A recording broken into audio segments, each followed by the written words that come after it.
let's see, the attendees filing in. Mm. Bill, Brandon, nice to see Brandon. Sandra, Tegan, Tim Williams, wow, great. For those who've already signed in, we're just going to give people another few minutes and then we'll get underway. David, just a Pam. quick question. Will you monitor the chat? Yeah, between Caitlin and I, we will monitor the chats. Hey, David. Yes? Just hello. Oh, hello. Just hello. Nice. Lots of people filing in now.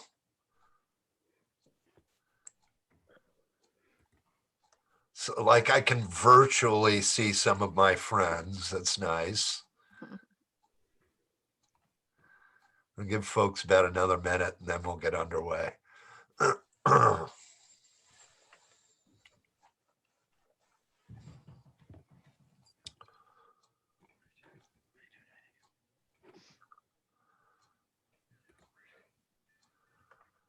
Nice, intimate bunch this afternoon.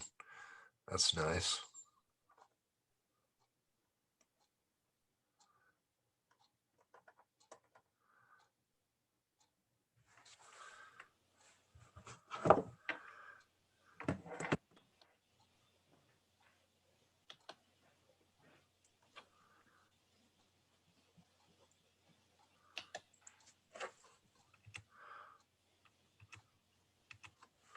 All right, I've got about 4:01, so I'm going to go ahead and get started. Welcome, everyone. My name is David Hiltz. I'll be serving as your host this afternoon. I'm also the volunteer director for the HEARTSafe initiative through the Citizen CPR Foundation. And on behalf of the Citizen CPR Foundation, our program advisory committee members, and more, I welcome you and thank you for your interest and for your participation and your efforts to save hearts too young to die. As a reminder, the mission of the Citizen CPR Foundation is to save lives from sudden cardiac arrest by stimulating effective community, professional, and citizen action. The three core values that form the basis for our efforts is that, there's an emphatic, CPR and AED can dramatically improve neurologically intact survival from sudden cardiac arrest. We also know that collaboration among citizens, professionals, communities, and organizations is essential for the improvement of outcomes from sudden cardiac arrest, and that actions should be based on best practices in science, education, and implementation. And when we do that, we can better improve outcomes. I also wanted to take a moment to recognize the support from the Citizen CPR Foundation Platinum Partners, as well as the Gold Partners. Without their financial and other support, our mission would not be possible. So I do want to recognize them and thank them for their support. So again, as a reminder to the group, please, we've already unmuted your phones. We've got a small group this afternoon. We always encourage active participation during the question and answer period, but please, if you have trouble kind of tracking, your thoughts, use the chat function to capture your questions along the way. I know that the moment I have a question, if I don't jot it down, it kind of wisps it way out of my head. So again, we've got a couple of announcements. If any of you have some announcements on behalf of your own organizations or things that you're doing to improve outcomes from sudden cardiac arrest, let me know in advance, and I'll be happy to make those announcements on your behalf at our next monthly Champions webinar in December. Quick reminder from the Citizen CPR Foundation regarding our virtual summit 2020, which is occurring on December 8th and 9th of this year, putting science into action. You can see the URL for registration down here. Have no fear. We'll include that URL and the follow-up email message to all of you today. But if you're looking for something a little bit different than the update webinars that perhaps you've already participated in through the American Red Cross, the American Heart Association, or other organizations, this would be a nice companion experience for you. I'd also ask a question like, how many days, right, until December 7th, 2021? Because at that time, we're hoping to see many of you in San Diego at our next Cardiac Arrest Survival Summit, which we anticipate being, get this, face-to-face. Wow. It's just refreshing just to even mention it, right? So each month for the repeat offenders on the call, and quite honestly, this call is designed for repeat offenders. You know that every month we look to bring in an exceptional guest to impart very important knowledge and to stimulate interesting and critical conversations, right? So we've had a nice list of guests thus far, but I am particularly pleased to introduce our guest today. And in a few moments, I'm going to relinquish control of the slides to our guest. And I'm not going to make a huge blown up deal about our next guest in the way of an introduction, because I know that she's a little bit modest and unpretentious about her very significant achievements. But Dr. Katie Dainty is a social scientist and researcher at the North York Hospital and the University of Toronto. And today, she's going to talk about the psychosocial implications of cardiac arrest from both a citizen perspective as well as a survivor perspective. So this should be a very stimulating conversation. And at this point, I'm going to go ahead and turn over control to Katie so she can bring up her slides and turn the show over to her. Okay, great. Thank you very much, David. That was great. My pleasure. Going to do the slide share. Here we go. Hopefully it'll all work out. Okay. Okay. So you're seeing my slides there now? I'll just put it on presenter mode. Yes. Great. Oh, there we go. Okay, great. Thank you so much, David. I really appreciate the opportunity to come and chat to this really amazing group. I am a huge fan of the HEARTSafe program and the Citizen CPR Foundation, and so it's a real honor to be here today. And really, I hope just to have a conversation about something that we're all passionate about, which is cardiac arrest, and in particular, by-center CPR and survivorship. So. I always put a conflict of interest slide in here. Nobody pays me to do anything, so I think we're all good there. I was a writing group member for the American Heart Association guidelines, obviously just released. So that's about the only offense I've had in the past few years that's relevant. So I think today, and all of you have seen this beautiful picture in multiple places, I'm sure, but I wanted to sort of use it as an anchor for my discussion today around cardiac arrest. And so, the chain of survival has been around for a long time. It's gone through many iterations.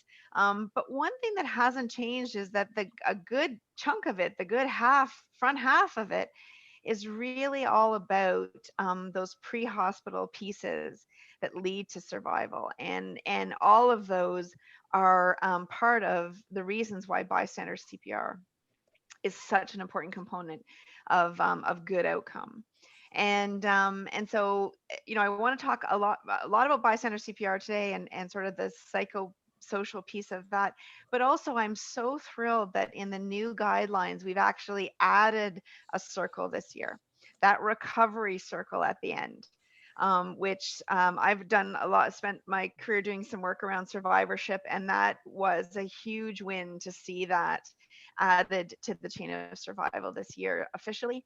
Many of us have seen it there for a long time, but now it's there. And so, there's two anchors of this chain of survival that I'd like to spend some time chatting about today. So, what do we know about bystander CPR? This is the only science slide or the only evidence slide, I guess, I'm going to present. As a scientist, I'm more interested in sort of talking about the realities of what we're doing. But, we know that bystander CPR doesn't get done as much as we'd like it to in out-of-hospital cardiac arrest. Audrey Blewer's work showed that less than 5% of the US population has current training, and that, current being defined as recent training, which is, surprising, and probably the same in Canada. We know from a lot of qualitative work, and most of my work is qualitative, so I spend my career talking to people, that one of our biggest issues with bystanders providing support or providing CPR is the recognition that the person's actually in cardiac arrest. So, we're asking them to do something that they're not even sure that's the issue, that's the problem, right? And something that's super important these days, particularly during COVID and the variations on lockdowns and things we've had recently, 7 out of 10 cardiac arrests happen in and around the home. So this is something that impacts everyone's family, whether it be during a lockdown or not. This is the majority of arrests actually happen close to home. So, all of this to say that we know, as David mentioned in his opening, that the science is solid. The science behind bystander CPR is solid. And we know that we need to train folks and get people to know what to do, push hard and fast in the middle of the chest. But to be honest, this is sort of what it looks like, right? Most of the time. Nothing wrong with this. We won't slog on AHA or any of the training organizations out there, but this is what it looks like. But the funny part is that this is what cardiac arrest ends up looking like. Sometimes, not always in a hockey rink, but I spend a lot of time in a hockey rink. My daughter plays hockey, and so sometimes this is what it looks like. And then this is what it looks like. This is the ambulance driving away, and these are the bystanders who are like, what just happened? Right? So this is the part that I am really, really interested in talking about today, is this idea that we call people to action, and so we should, and we need people to feel the need to act. But then how do we prepare them for the realities of what that looks like? And how do we support them in this piece, the aftermath of the emergency? Because they end up actually being what we have referred to, my colleague and I wrote a nice paper, as the forgotten patient sometimes in these situations. And so really what it comes down to, I think, in the first instance, the part about calling them to action is really about thinking more about what human psychology has to do with it. So training is certainly a piece of it. Knowing what to do is big. We gotta give that information. We gotta give that knowledge. But the part that rarely gets kind of handled in CPR training courses is that human psychology piece. What makes someone respond? What makes someone's brain go click into response mode? And I think I sort of started making a list in my own head about what these are. And certainly, I am not an expert in human psychology. I know David spent some time in this world, and a few of my colleagues certainly do have expertise in this world. But if you just think of it from a normal person perspective, who the person is has a lot to do with it. Everyone was not built to respond in an emergency, and we have to appreciate that. But I think we do have to give people tools to get there in their own comfort zone, right? So that person might not be the person that gets down and does high quality CPR and says, Katie, go get the AED, call 911 is about that. your internet connection might be getting a little Yep. unstable.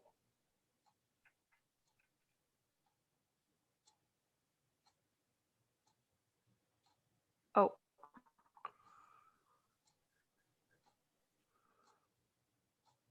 It's gonna. Yeah. Are you there, Katie?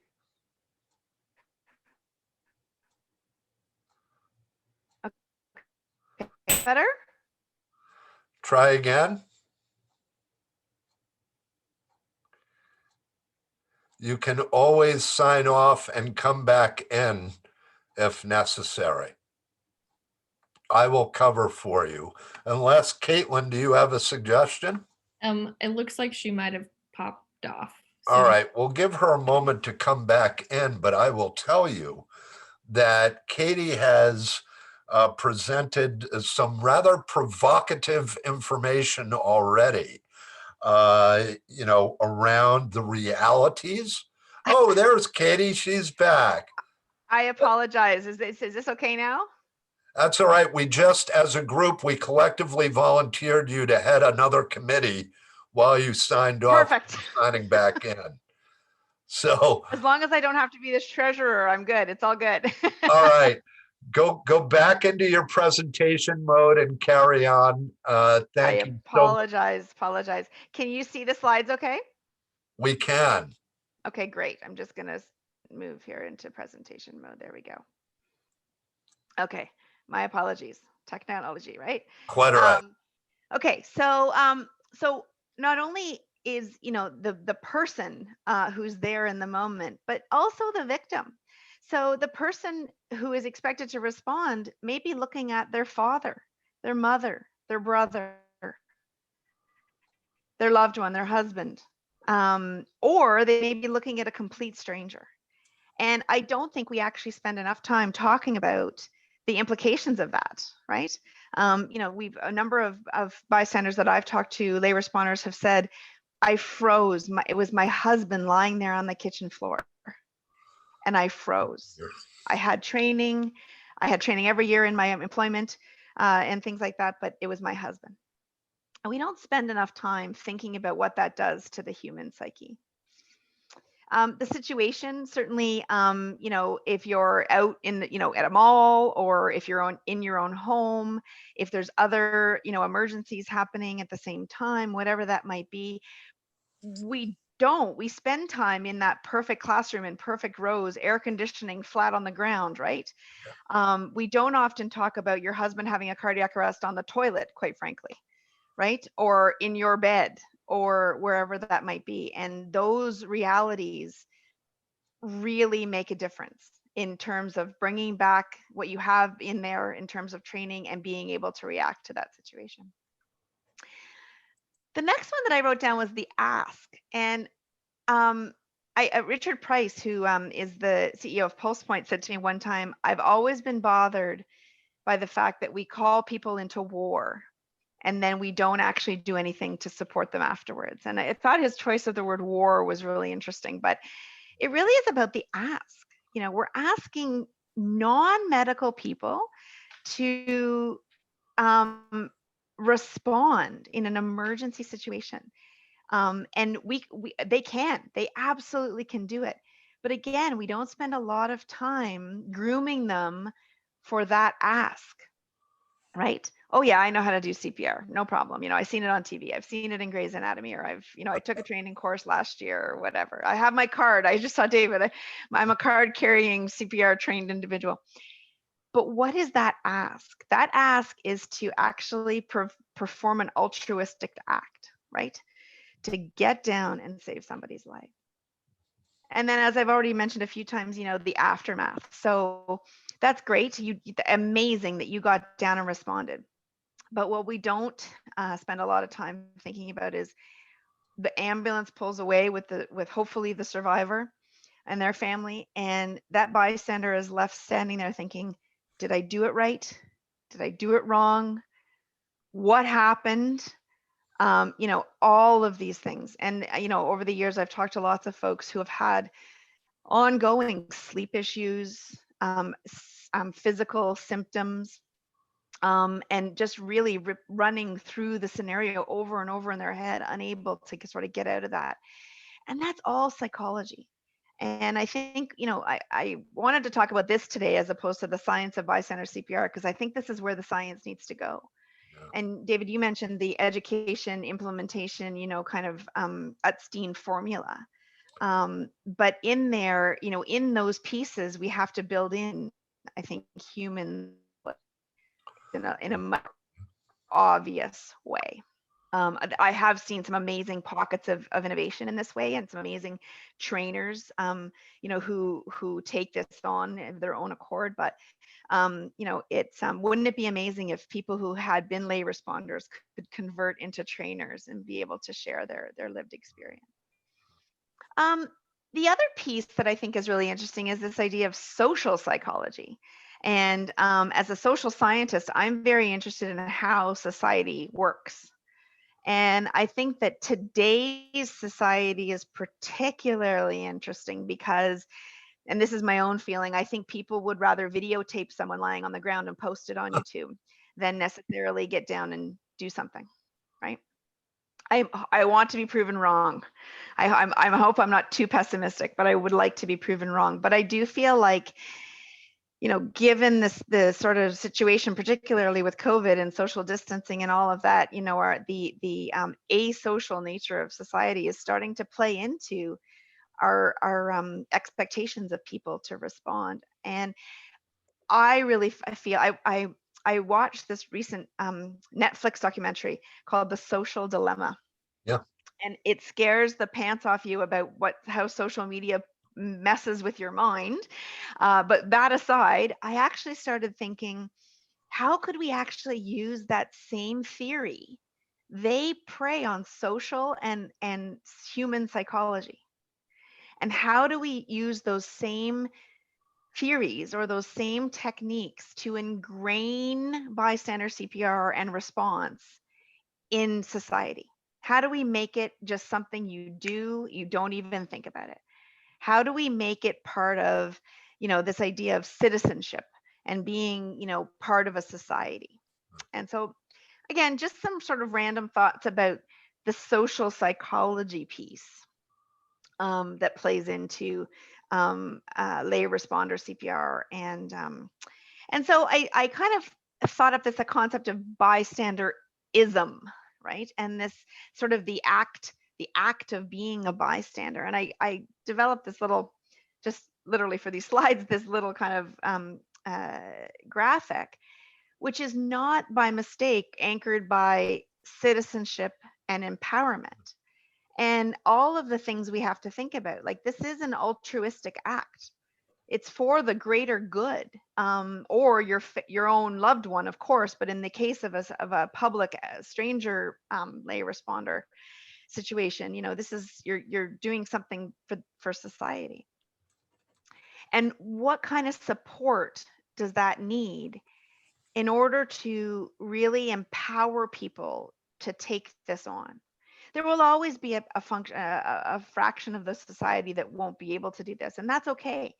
But how do we move to making it a really common skill and a really just something that you do without thinking? How do we leverage those psychological pieces, and how do we leverage people to feel like it's a responsibility. I use that word loosely, but a responsibility as a good citizen to contribute back. And many of you who are part of HeartSafe communities probably already buy into this thinking, right?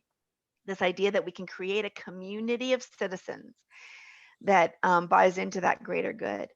But while we're doing that, how do we also support them and empower them to turn around and convince others that this is the right thing to do, and do it again? You know, I've interviewed bystanders who've had to respond on multiple occasions, on the unlucky few where that's happened, and you know, they were willing to get back in there, go back to war because it was the right thing to do. So how do we develop bystanderism as a psychological notion? You know, there are a few you know, theories out there. And many of you might have heard of the bystander effect, which was developed quite a long time ago around the idea that the more people that are around a situation, the less likely people are to respond. They also think, oh, that guy over there probably knows more what he's doing. I'm going to let him take control. I'm going to let him do it. And I actually don't think that necessarily applies to bystander CPR as much anymore. So I think it is time for us to reinvent our theories and really tailor them so that we can use them in a way that partners with education and partners with training and implementation to make this, you know, a piece of citizenship, a piece of the greater good in our communities. I have a great colleague here in Ontario. His name is Paul Snowblend, and he works for the Peel Regional Paramedic Service. It's a small region just north of Toronto. And he developed what he calls the lay responder support model. And I've yet to hear of another one like it. And he's a paramedic by training, but he runs their public access defibrillator program. And what he also does is he follows up with every bystander that he can connect with in and out of hospital cardiac arrest. So he goes to the scene. As soon as the call comes in, he's obviously at the paramedic base, and he gets the information of all of the bystanders and witnesses.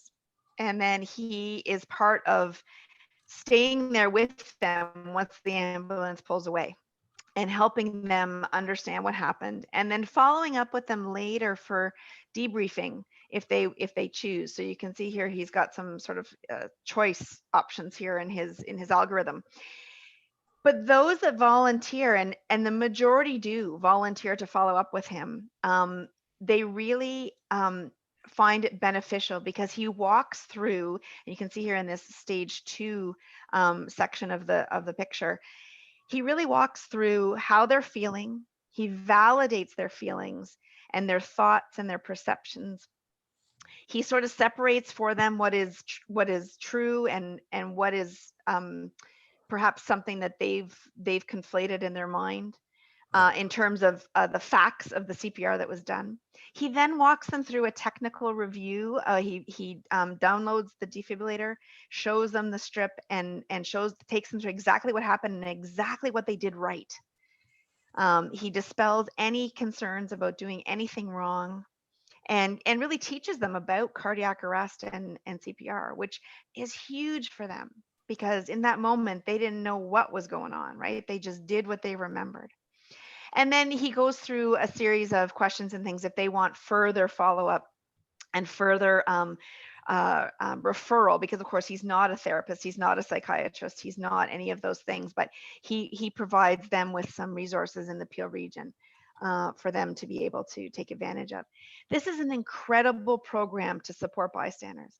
And we've talked to many of the people that he's talked to, and the level of empowerment when they come out of this debrief, and it's a short 1 hour, I mean, they can spend as long as they want with him, but usually it's, you know, not that long, but the amount of benefit that they get from that has been really incredible to watch over the past couple of years.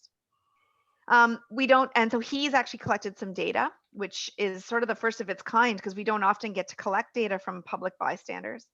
Some of it's not surprising, but some of it's really interesting. So 66% second guess their actions after, right? They felt confident at the time, but then they started thinking, oh my gosh, what happened, right? Wow. And almost 60% felt that they were prepared, but not for the reality of doing CPR. And then the really hard part is the stuff at the bottom, where a lot of people had acute stress, reported acute stress type symptoms. Huh. And so, and again, this is just a cohort of about 160 cases. So you can imagine this on a much larger scale, what this would look like, right? Now, everybody can't have Paul Snoblin in their region or an LRSM program, but we've actually also partnered on a website called what we call the Bystander Network, the Bystander Support Network. And with the Heart and Stroke Foundation of Canada, we developed a website. It's a static website. It's really just, it provides information and networking opportunities for people who have responded to cardiac arrest. We try and provide trusted information to them. They can join the network and receive other information. We post articles, whether it be in the popular press or sometimes scientific articles related to cardiac arrest and CPR. And we hope in the future to be able to, when we're back to being in person, to create some networking opportunities for these folks, because often they haven't met somebody else who has been in that same situation.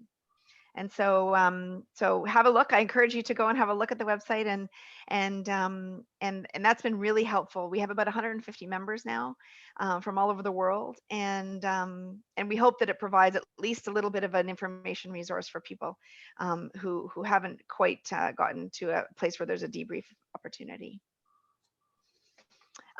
And so now, it seems like a quick flip to survivorship, but I think the connection really is this idea of support and empowerment, right? So when we finally get to the place where we have this amazing bystander empowerment and support situation, that means we're going to have more survivors.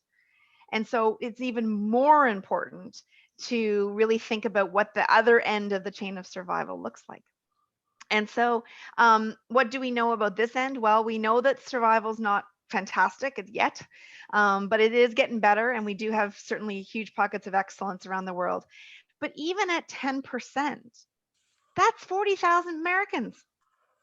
It's almost 10,000 Canadians. And so that's a lot of people who get to go back to their families. And so it's not a group we can ignore, even though 8 to 10% seems like a low number.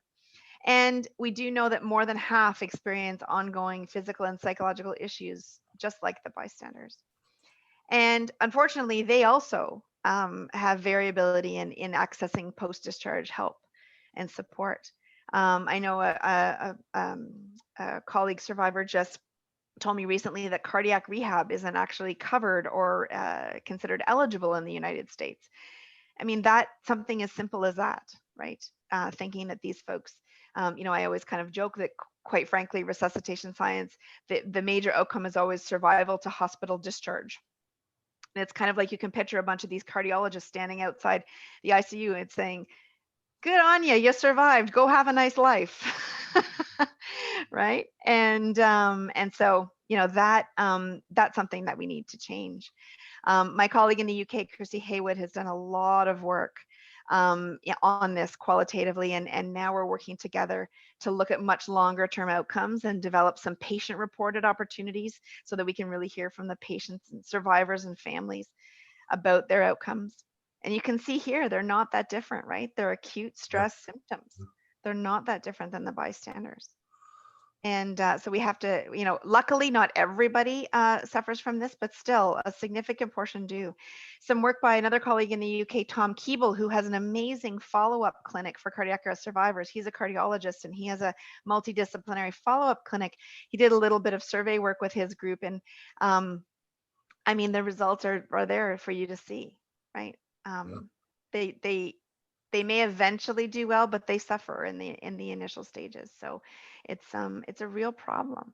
And this doesn't even talk about some of the family care needs that go along with co-survivorship, right? And so we have to think about that too. And just another graphic that he showed at his recent ERC presentation, that they felt they had really great care in the hospital. Post-discharge starts to get a bit iffy. And then did they want more help? 94% said they needed more help. So, just like the bystanders, we were sort of leaving these guys in the wind, and that's not acceptable. So that's why I was so pleased to see the focus on that in the new chain. So, how do we, what I want to think about and where I want to go with innovation in this area is how do we create that continuum of care? So we have the chain of survival, but how do we add some, these are my horrible graphics, but how do we add circles in the background, right? How do we leverage technology, dispatcher assisted CPR, training innovations, community engagement, things like the lay responder support model in place behind the skills to really build this out. I added the circle here right above the little ambulance, connecting EMS to families and survivors. I don't know what it's like in the US, but in Canada, privacy gets their knickers in a knot and we can never connect our heroes to our survivors. And that's just craziness to me, right? Craziness that support isn't there. And then on the survivor end, the bubbles don't look that different, right? Support, long-term outcomes, recognizing that your heart might be fine, but your brain and the rest of your body might be really suffering. So these are just sort of my musings on this topic and where I think we need to go in resuscitation science, and to build out a real continuum of care for everyone, and encourage and empower people to respond and to thrive, not just survive, but to thrive after something like a cardiac arrest. So that's me. Please feel free to reach out. Open to questions now, of course, and then feel free to reach out anytime, and would love to take questions and thoughts. Yeah, Katie, thank you. That was absolutely splendid. Would you mind backing up one slide? Yeah.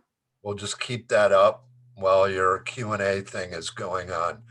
I thought that your presentation was extremely touching and at the same time very provocative.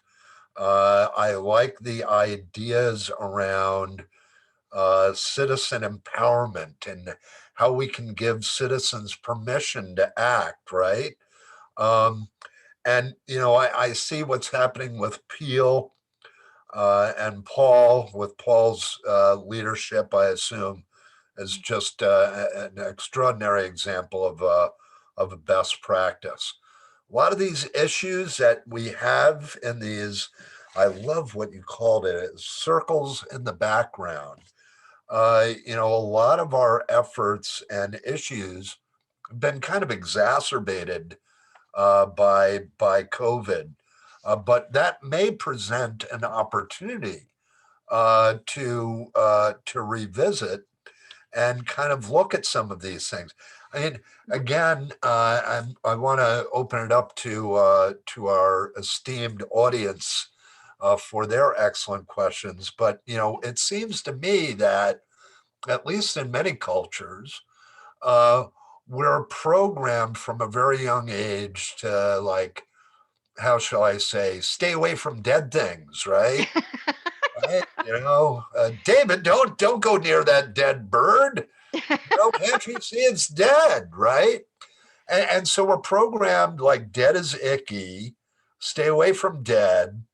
And then we put somebody in a classroom for a limited period of time with a fairly sterile looking mannequin and so forth on top of a table, run them through a couple of skills, etc., and then send them out on the streets with the expectation that now they'll be proactively looking around for, dead things to go reanimate, right? Yeah. So I think your presentation has been, again, extraordinary. And, another area of interest is, the whole notion of CPR for caregivers and family members of at risk. And to think that some patients are discharged from the hospital without having like in-depth consultation about paying attention to early warning signs, the availability of CPR education for caregivers and family members. And there's a lot of work to be done in the areas of circles in the background. So with that said, I'd like to turn it over to our audience for, comments, questions, and feedback. David, there are a couple of questions in the chat, and I also sent you one, but Sandra has raised her hand. So Sandra, if you wanted to come on and ask your question. Yeah, let's do that. Hi, I'm Sandra. I'm from Toronto. I work for the Heart and Stroke Foundation. So it's not really a question, but more of a reinforcement of about what is needed for this area. We have been unbelievably fortunate to have both Katie and Paul present to us. And so when I started learning about this shortly thereafter, I thought it happened on purpose, but it didn't. I actually was a bystander who encountered someone in cardiac arrest. I have spent over 20 years with the organization as an instructor trainer, telling thousands of people what to do. And I froze, and they both helped me get through it. So I didn't realize until their research, their work, what was really, really needed. And I'm not saying everyone has to go through that aha moment, but it's so important because all those bubbles in the background, if we can also look at making, or how do we change the whole thing around training and what is needed to get this group or get this sandbox to think about being CPR AD enabled? And do you think that will help be a catalyst in how we think or see things differently? Just because we all come from the same world of training, education, and there is a huge element, like you said, David, Sure. and Katie also said the stuff that you're doing through the social science and the implementation science will inform what we do for the public. So anyway, I'm just a huge advocate and supporter of these guys because of the work that they're doing and how it will resonate so much more where it's needed. Thank you, Sandra. That's so kind. I mean, I think the other piece, and you and I have talked about this, is this we can't we can't run around scaring people that they're going to be psychologically damaged forever if they do bystander CPR either, right? There's definitely a double-edged sword there, but I do feel like humans, and I think if we look at some of our other areas, one of the things we do poorly in healthcare and medicine is to look outside our own field, right? We think we have to invent everything ourselves. But, if we look to some, and I'm not an expert in this, but I think sometimes about military training, right? They give them the skills, but they spend as I understand, they spend a significant amount of time on psychological training and psychological, yeah, you're putting David's pointing to his brain, the brain piece of it, right? And that doesn't mean that they don't, have PTSD and all of those things, but they do work on that. And I think that we could look outside our own kind of home, our own sandbox, as you mentioned, Sandra, and think about how we pull in some of that in a positive way, in a reaffirming way, in a empowering way to help people, to get that in that I don't know, I'm not my words aren't coming to me, but the skill is one thing, and that you can embed in the brain and pull it when you need it, but that altruistic response mechanism there as well. And I think, I like to believe that most people in the moment will get down and do what they need to do, but we, to make it a positive experience, this is where we need to go. Excellent. I see that Tim Williams has a question that he'd like to present, I believe. Tim, would you be willing to unmute yourself and Yes. present your question, please? Yeah, thanks, David. Katie, excellent presentation. I was very encouraged to hear, even though anecdotal data, about the 80% of initial confidence for delivering bystander CPR, way higher than I expected. My question is about the other 20%, though. What research, if any, has been done about the implications of the naive rescuer failing to begin CPR out of fear of injuring the victim? Yeah, you know what? We haven't done the bystander group is an elusive group. They're hard to find if they're not family members. If they're people who respond in a public setting. They are a little easier to find in a workplace setting for sure, but certainly from a research perspective, this is a really elusive group. I work with Paul and some of his groups and the paramedic service to sort of build relationships and access these groups, but they're really hard in it from a researcher perspective. I can't just say, hey, can I call up Joe who saw a cardiac arrest yesterday? There's all kinds of reasons why I can't do that. Mm. And so they're really elusive groups. We actually don't know that much about them.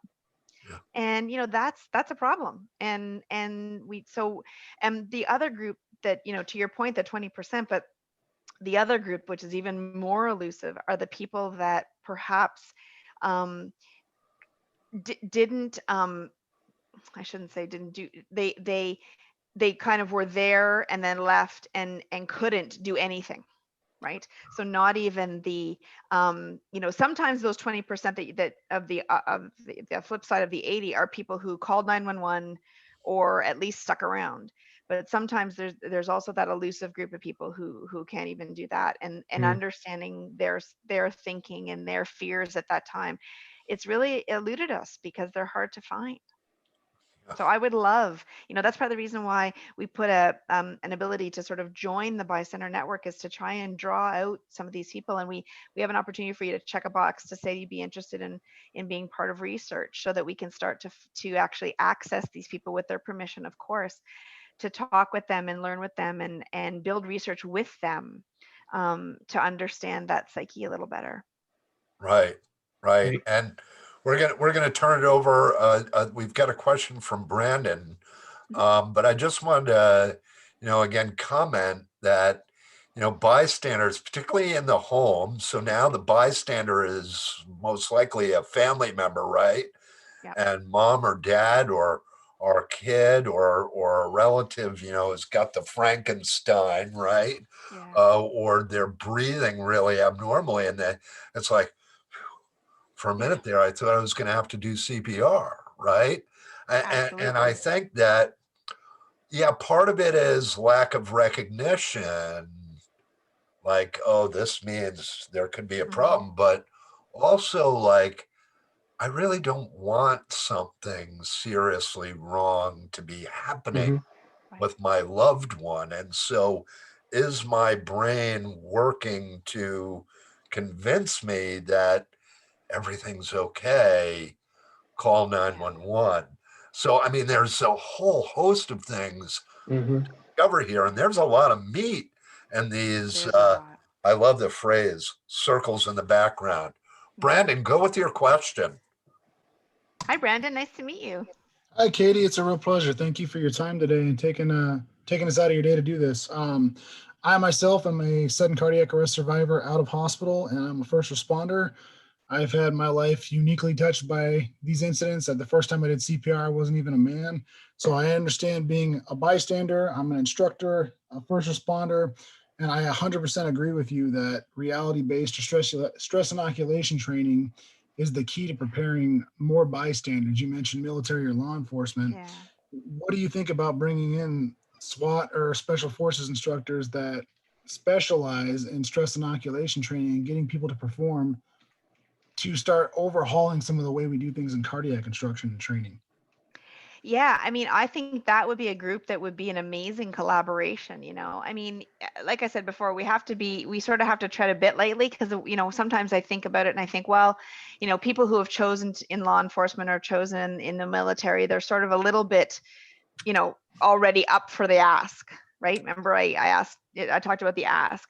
Whereas with the lay responder, we may have to, kind of just not soften the reality, but come at it a bit differently. But I think the principles that those groups could bring us and show to us, the way, I mentioned the social dilemma, and I don't work for Netflix, but if you have a chance, have a look. But the way it talks about the subliminal psychologic work that gets done, that's where I think that they, probably have a lot to teach us. Is how do we embed that without, you know, making it front and center, but how do we use those principles, those same principles? So absolutely, I think it would be a phenomenal collaboration.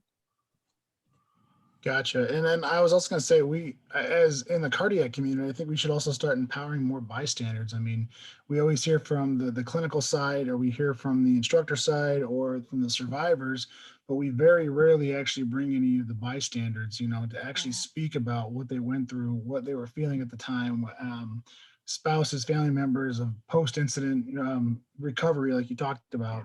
Also, hospital discharge information. If we can start getting hospitals to provide information, resources, contacts, or hey, you might be feeling this after being discharged, that would be a huge help. Almost none of the survivors I've talked to have gotten any kind of resources for themselves or their family members upon discharge. It's like, all right, good job, you lived, and you're off on your way home. I would love to see more of that being actually provided to people upon discharge. Oh, it's huge. It's huge. The improvements we could make to post-discharge care are will keep me busy until I retire for sure. There's lots to be done. And I think too, you know, I mentioned the piece about connecting bystanders and first responders to survivors and making that link. I think that is so important, and it's become more difficult in recent years with privacy legislation and things like that. But I have yet to hear in my career, and 10 years I've been working in this area, I've yet to hear of anyone who wasn't better after having that connection be made on the survivor side and the bystander side. And even the family member side, if the unfortunate outcome was that there wasn't a survivor, you know, the families, validating and empowering someone who tried to help their loved one is huge. So, you know, even I think there are baby steps that could actually launch us into, better practices. Thank you. Thank you. Congratulations on your 40 under 40 as well. And his second birthday. Oh, amazing. Right? Yeah, Yes. that's We great. celebrate birthday twice, right? So we've got time for like one or two more questions before we wrap this up. This is far exceeded any expectations I had. So, Katie, participants, bravo, right? We've got time for one or two more. David, I'll go. This is Pam. Pam, go ahead. Always. Sorry. What I have thought for the last, 10 plus 15 years is that we need to change a culture. So when we have our youth, we had a young 15-year-old step up, do bystander CPR, saved a woman's life. When we brought them together, the survivor and the bystander, the 15-year-old said to us, well, I just thought it was normal. I thought doing CPR was normal. And that's been a sort of a purpose for me since that day, is to make doing CPR the normal thing to do instead of stepping back. One of the ways I feel, and what I've been working towards, is having our youth know that doing CPR is normal. And so as they start younger and do it again in the next, maybe they do it in 7th grade, maybe they do it in 9th grade, like that. Soon, unless I'm completely off, and I could be, then that group of people becomes the adults in the world, and stepping up instead of stepping back like we do now would be normal. No, I don't know. No, I couldn't agree with you more. I am a huge advocate of CPR in schools. I think it's absolutely for the reasons that you say, is that we begin to move generation over generation into it becoming normal. And then even through after school, Denmark has done some amazing work around tying it to your driver's license renewal, or your health card renewal, or whatever it might be. But that just brings it to the forefront in terms of the normal pieces of society, right? And I think that we did a little bit of work here around CPR in schools, and what we showed was that the kids got training and they thought that was great, and that yay, playing with the mannequins and whatever. But the most important part that happened is many of them went home that night and told their families about it, told their families about CPR. And these kids were in grade 9. And that was a trigger for us to think it's even that messaging that changes culture, right? And I couldn't agree more. What we did is we used the CPR Anytime kits for 3 years worth of our training, trained 12,000 students. And we had multiple family members contact us because they had taken them home. They got a little bit of extra credit if they went home and trained their family or friends or whatever and brought it back to class. Yeah. But we did have that information result in a survival because the daughter had learned CPR, even though she didn't do the actual CPR, she had trained somebody else. So it's just, That's great. it Yeah, goes. those are the kinds of things we need to do to that societal perception piece, right? Like I know for a long time, and we didn't know any better, certainly, back in the day, it was a medical act, right? David, you mentioned about you had to carry a card in your pocket. I know, Sandra, your story, while you were doing CPR on the street, there was a woman like asking you if you knew what you were doing, if you were a medical doctor, and were you supposed to be doing this, right? And so, though that kind of mentality is what we have to kind of try and chip away at. And really, I don't love the word culture because it has gotten all kinds of negative connotations, but it is a culture of, impact and citizenship, a culture of bystanderism. And I think we can get there. I really do. I think, the world is full of hope these days, thank goodness. And we need to leverage that. So thanks so much for your comments. I really appreciate it. Yeah, that was extraordinarily well done, Katie. Again, just absolutely fabulous. If you wouldn't mind stopping the share, Oh, sorry. Yeah. I'm going to go ahead and put up our closing slides. But it seems to me, and everyone's been fabulous with their participation and so forth. But the bystander effect, delusion of responsibility, and fear are just a trio of powerful adversaries when it comes to the initiation of bystander CPR. And I think we've got some questions that remain that we need to answer, which is actually a nice segue into our next slide and wrapping up our meeting. So I think you all recognize this question, right? How many licks does it take to get to the center of a Tootsie Roll Pop? The world may never know, although it appears that the Journal of Fluid Mechanics may have figured this out, although I suspect that there could be a problem with validation. It's not 2,501, but 2,500. So in any event, that was, again, so terrific. We're all extremely grateful. So now, for those of you who are repeat offenders, you know that we always ask for feedback, either out loud or in the chat function, on like, how was this hour for you, right? Was this an hour well spent? Was it relevant? Was there any value to it? Did you take anything away? Do you have suggestions for what to cover next month? Please let us know, because your feedback is critically important to us. We want to make sure that these sessions are not just enjoyable, but informative, and not just informative, but enjoyable, right? So please share your feedback with us. And we're coming right up on the hour here. So I'm looking forward to seeing you all again and more next month in December. I haven't decided what we're going to talk about yet, so it's a great opportunity for you to let me know what your opinion is. And so my parting words to all of you is, again, bravo. Thank you, Katie. Thank you to our good friend Caitlin at Wellington for working behind the scenes. Thank you to each and every one of you for your ongoing sustained efforts to help people live longer, healthier lives. Thanks to the Citizen CPR Foundation. My parting message to you is remember, stay positive, test negative, and I look forward to seeing many of you next month. Thanks so much. Thanks very much, David, and everyone. Thanks, David.